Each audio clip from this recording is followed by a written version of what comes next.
বুঝলেন? এই জন্য বলিউড গালাগালি খায়, এই জন্য বলিউড সবার কাছে ঝেঁটালাতে খায়। এমনিতে তো হিট দিতে পারেন একটাও সিনেমা।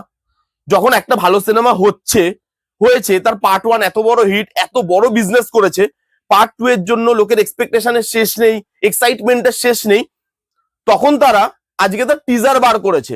টিজার বার করেছে কি ভাই? ঠকিয়েছে। ধুরন্ধর 2 এর টিজার বেরিয়েছে, এটাকে টিজার বলে না, লোক ঠকানো বলে। ধুরন্ধর 1 এর যে পোস্ট ক্রেডিট সিন, যেটা হলেও আপনি দেখেছিলেন, নেটফ্লিক্সেও আছে উইথ রিলিজ ডেট, সেটাকে এই জাস্ট ছেপে নিয়ে চলে আসা হয়েছে। মানে জাস্ট এডিটের মেশিনে যে আছে সে বসেছে, লাস্টের পার্টটুকুকে কেটেছে, টিজার হিসাবে ছেড়েছে, বলছে ভাই লোককে ঠকাও।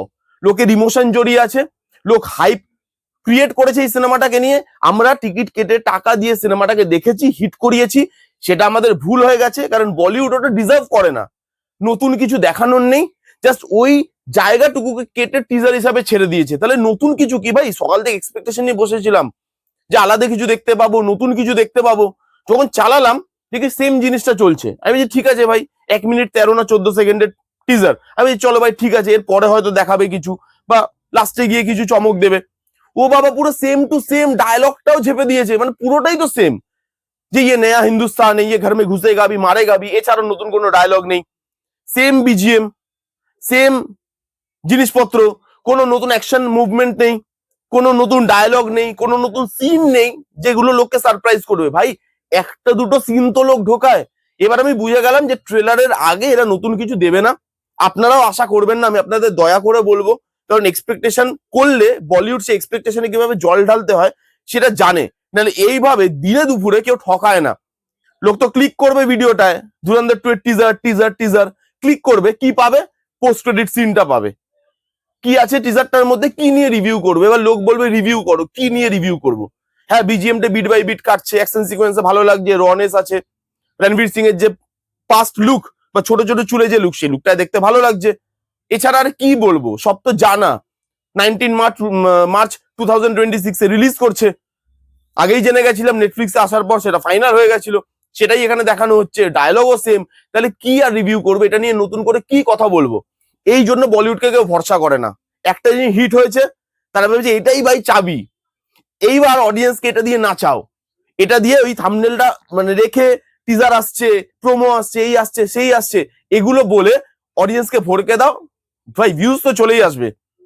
কিন্তু এইভাবে লোক ঠকালে বাঘ আসছে, রোজ লোক যায়, যেদিনকে অ্যাকচুয়ালি তো বাঘ আসবে সেদিনকে যাবে না। কার সাথে মুভিটা রিলিজ করছেন মাথায় আছে তো? ঠিক আছে, দেখা যাক এবার কি হয়। এমন ভাবে হার্ট হয়েছে, মানে লিটারালি আপনি বিশ্বাস করুন, সকাল থেকে এক্সপেকটেশন নিয়ে বসেছিলাম, মাথাটা গরম হয়ে গেছে। দেখার পর আমি ভাবলাম ভাই এটা কি, শেষ হয়ে গেল, সেম জিনিসটাই দেখতে পেলাম, মাথা এত গরম হয়ে গেছে। সিরিয়াসলি আমার আর কিছু বলার নেই।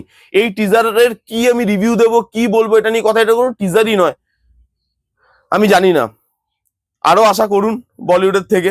মানে আমি খালি আপনাদের বলছি না, নিজেকেও বলছি, আরো আশা কর বলিউডের থেকে, এটাই পাবি। কারণ বলিউড লোকের আশা নিয়ে কিভাবে খেলতে হয়, এক্সপেকটেশন নিয়ে কিভাবে খেলতে হয় সেটাই শিখে এসছে, ফিল্ম মেকিং বানানো ভুলে গেছে।